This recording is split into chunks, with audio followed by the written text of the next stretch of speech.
Thank you so much, Adrian. You sound really pumped up after lunch. You must have had a good meal. Okay, so thank you so much, Lord Ed Vaisey, for joining us. And to give everyone an introduction on who Lord Vaisey is, let me share with you a brief outline. He was the UK's longest serving Minister for Technology, Communications and Culture, working for UK Prime Minister David Cameron from 2010 to 2016. And he now advises numerous high-level clients around the world on technology policy and rights, and broadcasts regularly on politics. Now, during his time as a minister, Lord Vaisey was responsible for attracting the Star Wars franchise to film in the UK, and consequently received a credit in Star Wars The Force Awakens. Now, Ed regularly features in most influential lists, such as the Evening Standard's London 1000, the Times Film 100, and Business Insider's Tech 100. He oversaw the world's most successful rural broadband program, a £1 billion expansion project, as well as a £2 billion 4G spectrum auction. He has contributed tremendously to help the UK become a world leader in technology. And during his time as a minister, the UK's creative industries, film, TV, video games, grew 3 times faster than the economy as a whole. Thank you to his introduction of tax credits for these industries. Now, those are such a glowing outline, Lord Vaisey, and I'm hoping that today's session will be able to learn and grow our own economy 3 times faster as well. It's wonderful to be here. Thank you so much for having me, and thank you for that glowing introduction. I gather the creative industries are now growing at 5 times the rate of our economy, which may be a result of the impact of the pandemic. But you're quite right that we took an approach when I was the minister of making sure that our creative industries, film, television, video games, and all the other things like architecture and design were seen as central to our economy, and that we leaned into them and gave them the support that they needed. Because I think in a modern economy, in a digital world, these are the industries that really mark you out as being forward-looking. They're the industries of the future, the industries we have to invest in and support, and we put them center stage. And you understand, we've just had the release of the James Bond film No Time to Die, and that sort of encapsulates what this is all about. You understand that the making of that film, its contribution to the UK economy in terms of the people it employs, is substantial, and also the soft power, as it were, it gives the UK, even though it's effectively American money that finances the film. Nevertheless, around the world, people will be watching this film, seeing pictures of London, seeing a British superhero going about his business. These are important things that any country should think about. And in terms of Southeast Asia, for example, you see over a period of time the rise of influence of South Korean culture, which is becoming quite mainstream in the West. So there's no reason why Southeast Asian countries can't, by supporting these industries, have a real global impact. So if we sort of take a few steps back before UK became so huge with the creative economy, what was the turning point? When did it all start? And did it stem from government intervention that the creative economy for UK grew so tremendously, or was it a grassroots approach? Well, I think it was a combination of both things. So we have a thriving democracy in the UK, and we have 2 main political parties, the Labour Party and the Conservative Party.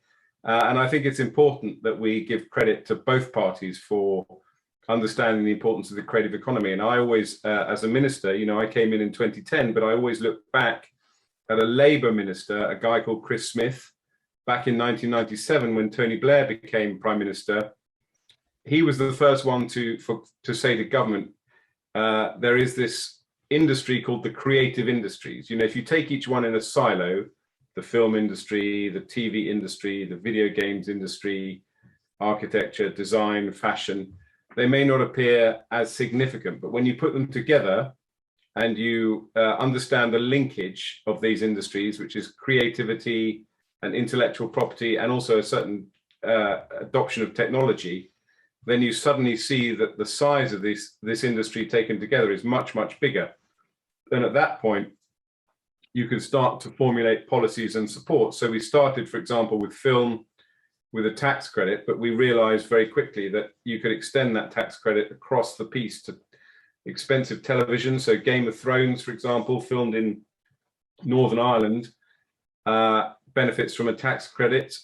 You can extend it to video games where, video games were really born in the UK, but we've been overtaken by other countries.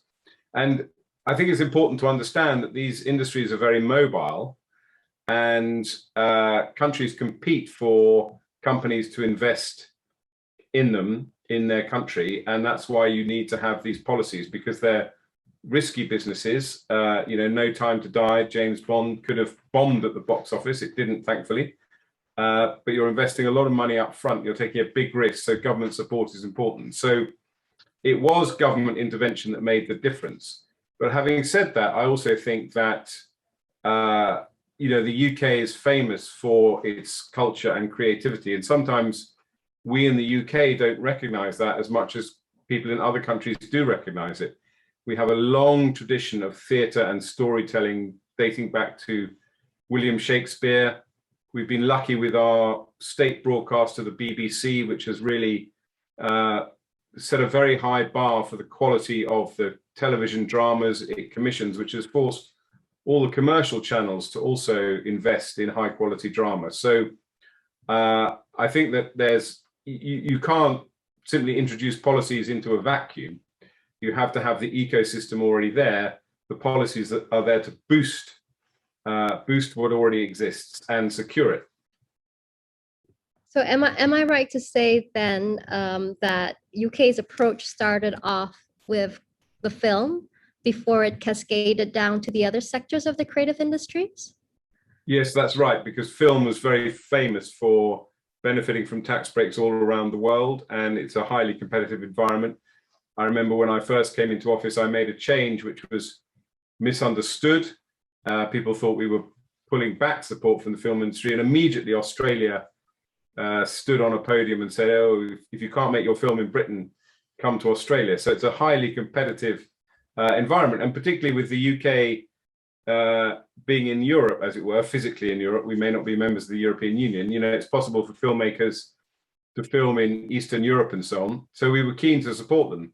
But we also recognized with our vibrant video games industry that we were losing investment to places like Canada, which had put in place tax breaks to support the video games industry. So to a certain extent, we were playing a bit of catch up, but we recognize that in a global economy, highly competitive global economy, you have to have policies in place to support these industries because they're highly mobile and the talent can base itself pretty much in any country it chooses. So you've got to compete.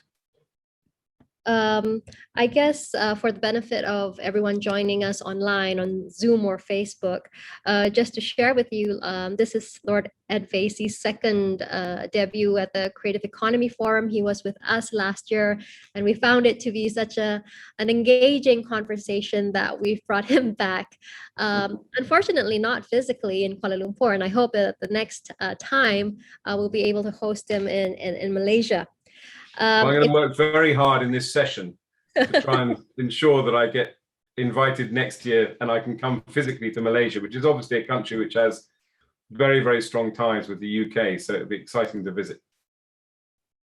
Yeah, that would be really good. I was wondering, I guess in the total scheme of the ecosystem, because there's so many players in the realm that you're at, how did you sort of work with the different agencies in charge in making sure they achieved or worked towards a collective impact? Was there some sort of structure in place? Did you benchmark it with other markets, or how did you put it together so that everyone had a cascaded sort of KPI or vision to work towards too? So I think that's a really, really good question, because you're quite right. These are very disparate industries, although they are united under this banner of the creative industries. And actually, there aren't that many big global players in some of these industries. You're often talking, even in the world of video games, which obviously has big companies like King, which grew into a unicorn in the UK, but there are global companies like EA and Activision Blizzard. But a lot of these companies are small startups, 20, 30 people, because obviously you can create content and get it out there with a relatively small group of people. So how do you bring together this cacophony of voices? The first of all thing is to work with the trade bodies. So every creative industry organization in the UK has a very well-established trade body. You have the British Film Institute, which is actually supported by the government. You have PACT, which is represents independent television companies. You have something called UKI, which represents the video games industry. So it is very important for policymakers, to your point, to have one front door that they can walk through to talk to people who have an overview of that particular industry.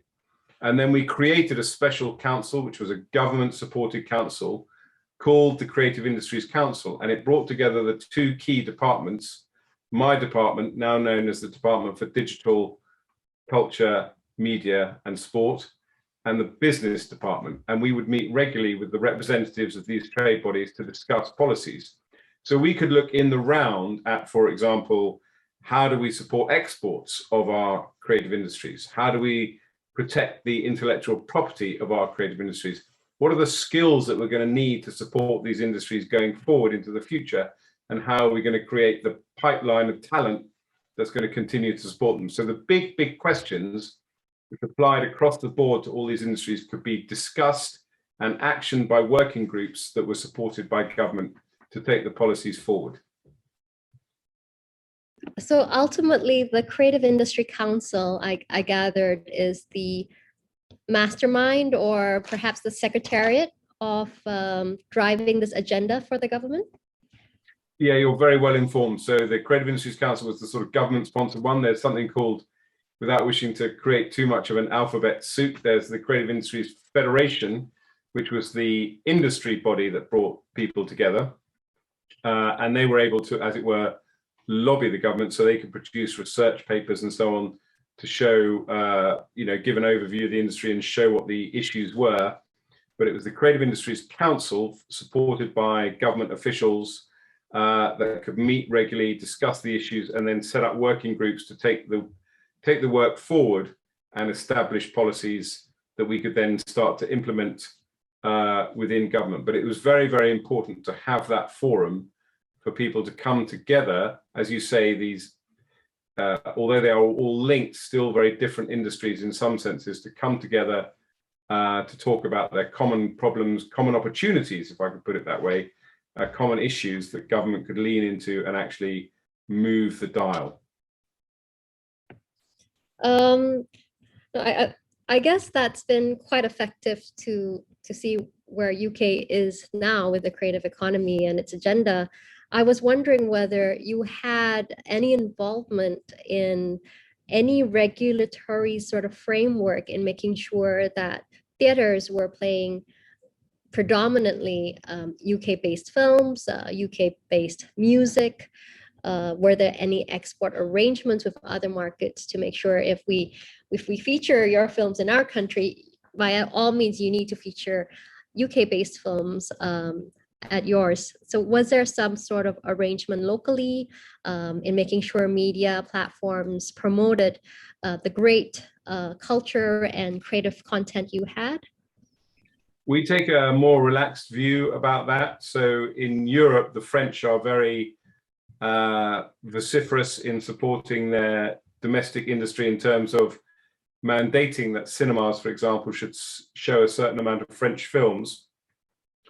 And also that, the streamers, Netflix and so on, should commission local content. Now, I think this is a really interesting question, and it is something that we debate in the UK because it's an important question on many different levels.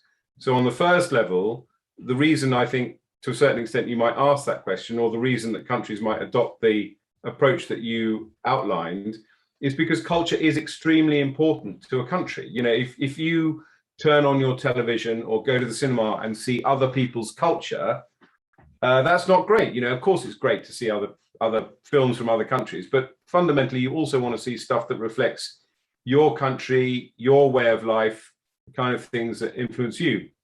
So that's point number one. Point number two, the French in particular are interested because most people speak English.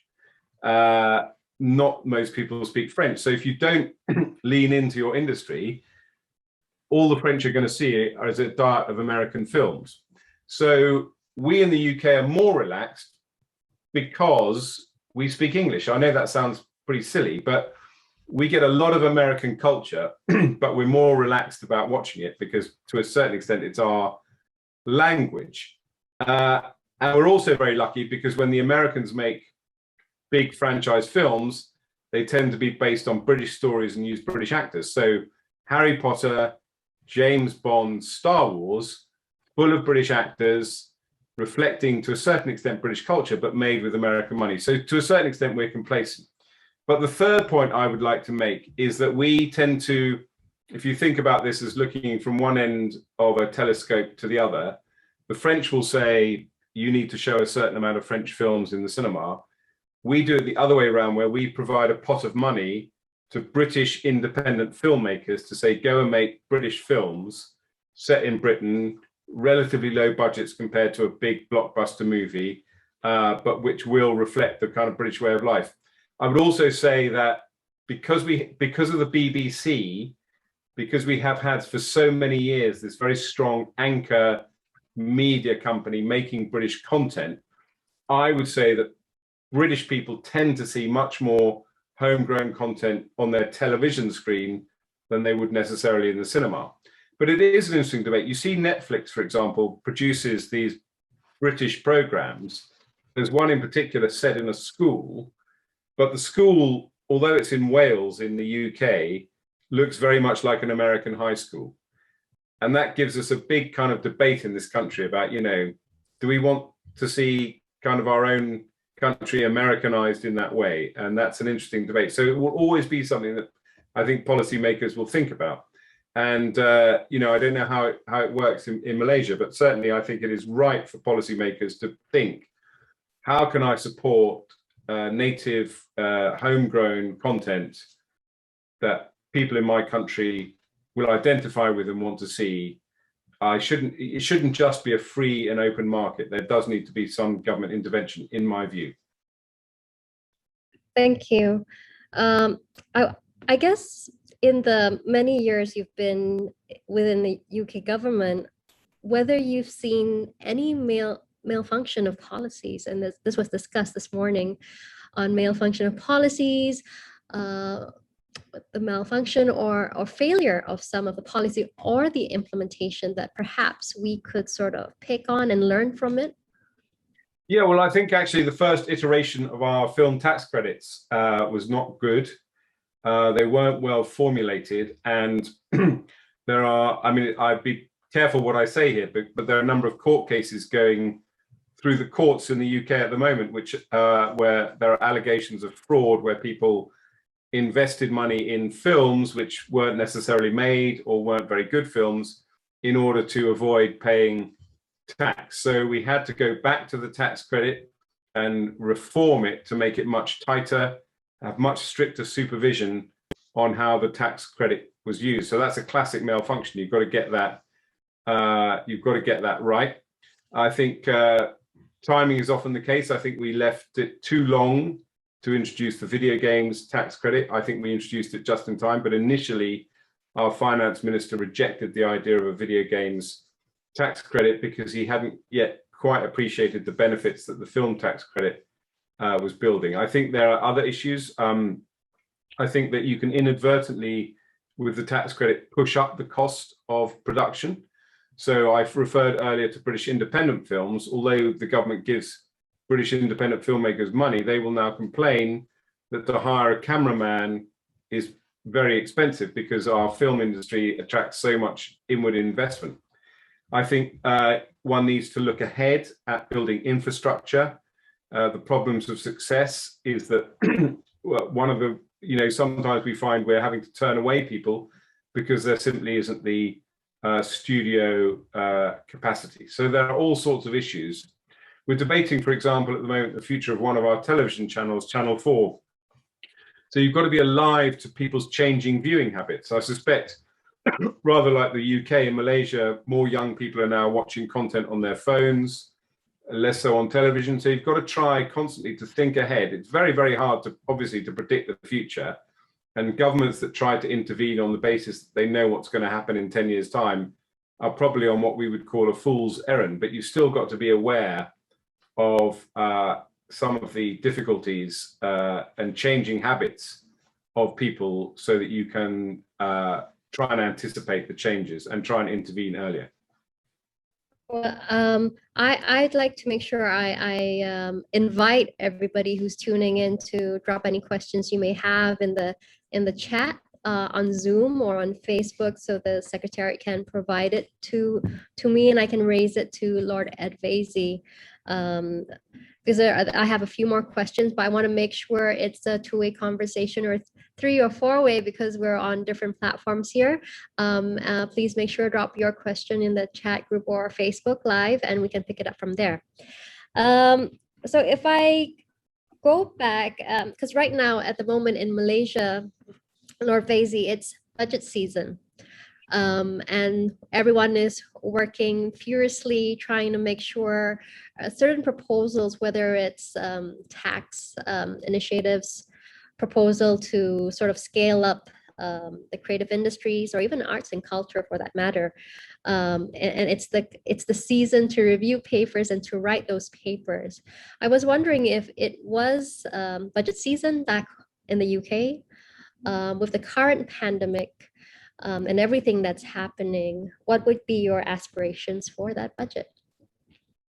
So it is budget season here in the UK, and people are busy lobbying our finance minister to get the money that they need. I think that I would say two things. One is that obviously our finance minister is what you might call a fiscal hawk. He wants to make sure that he has a balanced budget and that he doesn't just give money to everyone. We spent £400 billion fighting the pandemic and supporting UK industry through the pandemic, and he's very keen not to spend more money than he has to.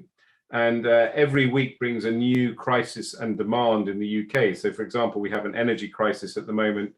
The price of gas has gone through the roof, and there are lots of industries demanding bailouts. And our Chancellor has a phrase which is private companies try to seek to nationalize their losses and privatize their profits. And he's got a point that to a certain extent, if you're going to make a lot of money and pay yourself a big bonus when you're doing well, should you really ask the government to bail you out when you're not doing so well? So it's a very, very tough economic climate.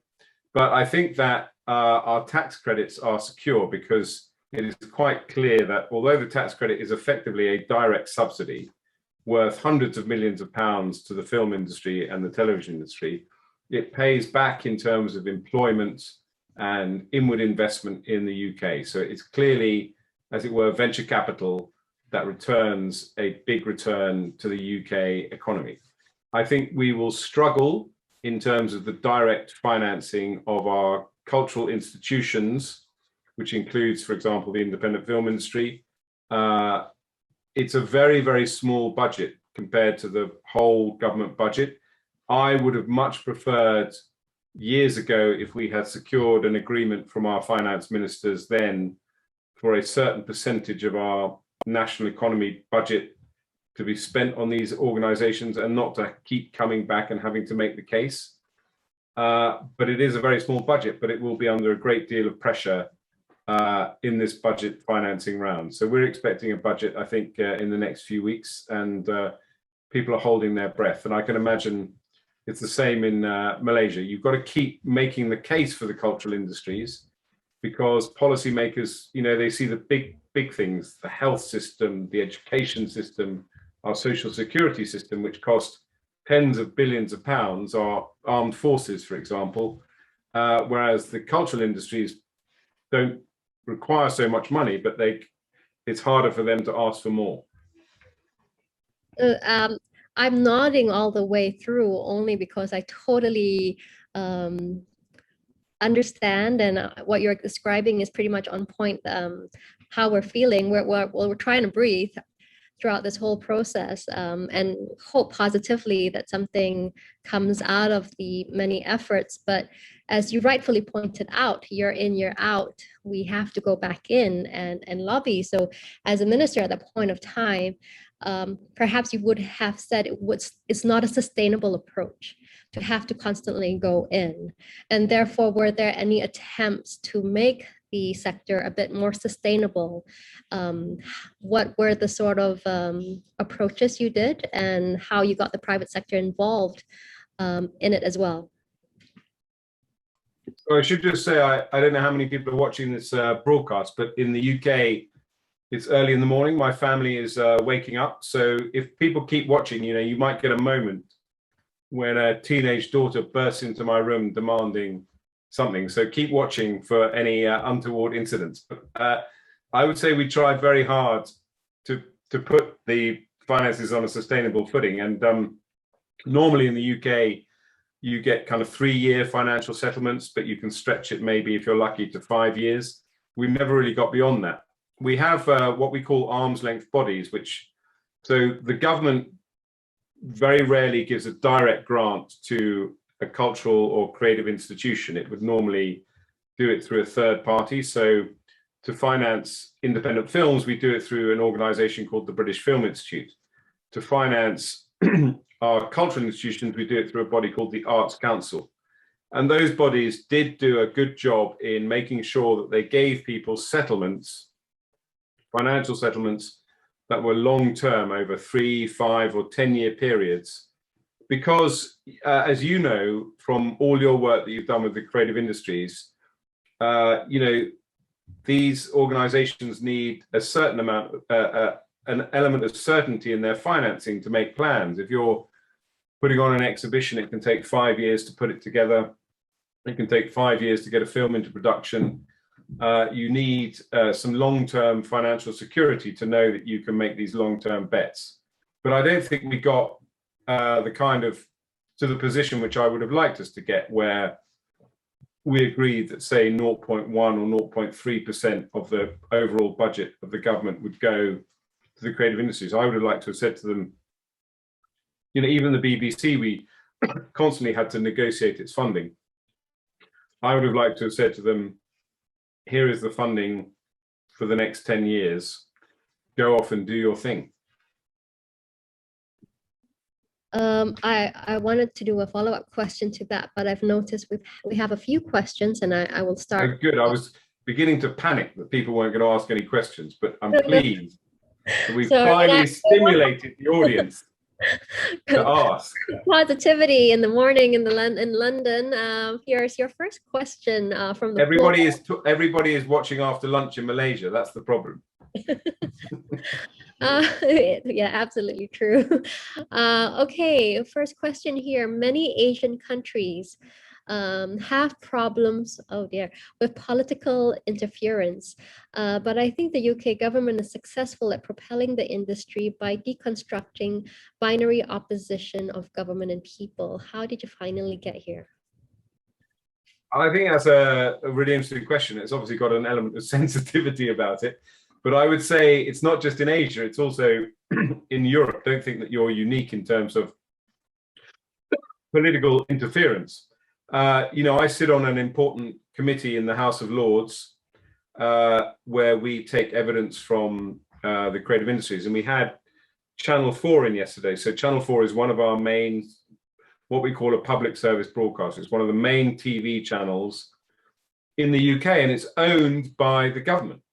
The government doesn't give it money, it survives on advertising, but the government owns it. And we had the chief executive in yesterday, and we asked her the question, because Channel 4 does, very hard-hitting documentaries. They tried to turn me over once, rang me up pretending to be a company and said, we want you to go on our board, will you come and have a meeting? And they obviously wanted to film me demanding, huge amount of money. So they regularly criticize the government, is the point I'm trying to make. And we asked them, has anyone ever, any government minister ever attempted to stop you doing something, or after you've done something, come in and criticize you? And they said, we have never, ever, ever had anyone from government interfere with us. And then she said, when I talk to my fellow media executives in other countries, they are amazed, absolutely amazed. And that includes European countries. So it is always tempting for politicians to interfere. We have, as I said earlier, we have these, what we call them arm's length bodies. And we call them that because it's based on something called the arm's length principle. So here's my arm. And what it means is that the Arts Council, for example, that we give money to, can give money to an organization which I, as a politician, might think is outrageous. I wouldn't support that organization. It's left wing or whatever. But actually, it does mean that you get independent decisions, you get a plurality of voices. And in a funny way, it also protects the politician, because sometimes people come in and say, oh, you should close this down, you should close this down. And I can say, well, that's not my decision. That's a decision of the arm's length body. It's not a political decision. Don't come to me to demand that I shut it down, because you'll soon get into trouble as a politician, because every single controversial thing that a cultural institution does is suddenly your problem. It's much easier if it's not your problem. So it's much easier not to interfere, even if occasionally people come up with stuff that you really don't like. Well, if I suppose take the other perspective, would you agree that, however, that political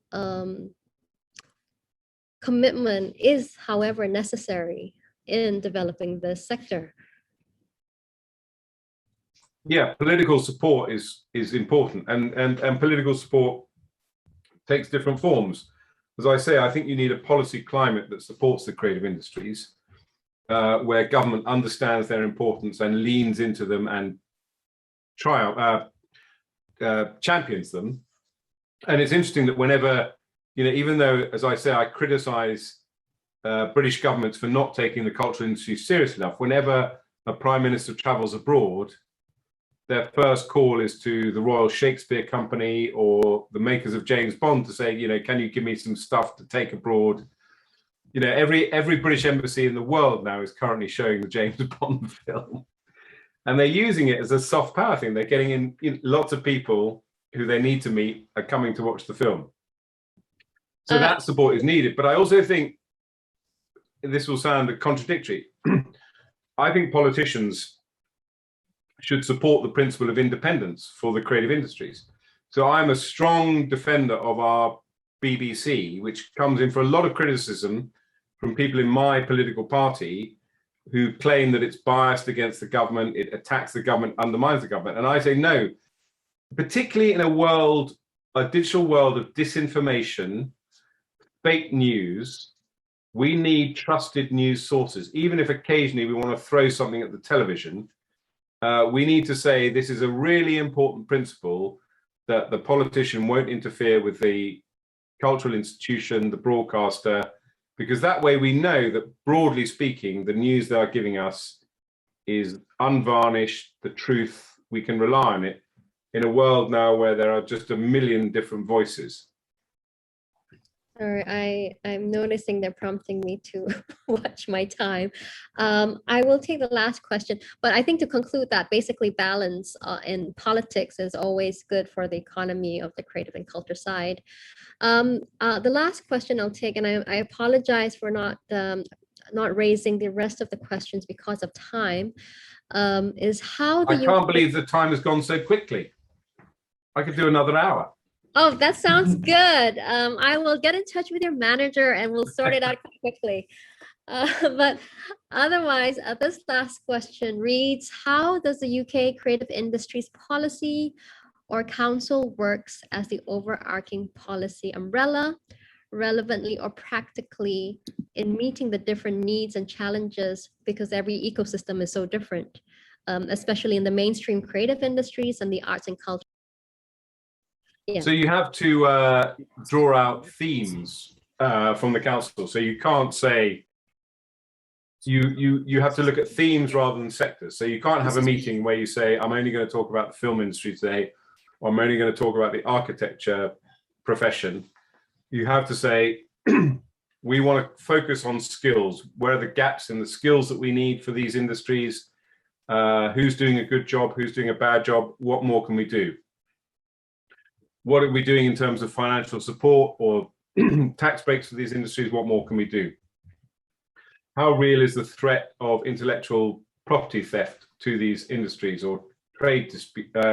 What can we do to promote trade in these industries? So you have to take policy themes rather than look at each individual sector. That's the way forward. I should also add, by the way, just returning to the point about political interference, you know, we have strong regulators in the UK. So the BBC is regulated by what we call Ofcom, the Office of Communications, which is a regulator. But again, it's not a political regulator. If the BBC puts out a program which is controversial, the regulator can look at it and come to a view, but it is an independent view. So it's not a complete free-for-all. But as I say, you know, regulation could be a theme when you talk about the creative industries. So you will sit with these industries and say, what these are the themes, and they tend to be skills, financial investment, trade, and regulation. I think it's on that note that we can wrap it up as the conclusion for some areas that we need to look at in developing our respective cultural and creative economy. Thank you so much, Lord Vaisey, for your time. And it's unfortunate we didn't get to meet your teenage daughter, who would I have thought would have bursted into... Here comes one of them. One of them has just opened the door. It's me, okay. Oh, I don't see her, but okay. Oh, okay. So that was my wife collecting my teenage son's shirts. All right. Because although he's 15, he clearly cannot look after himself.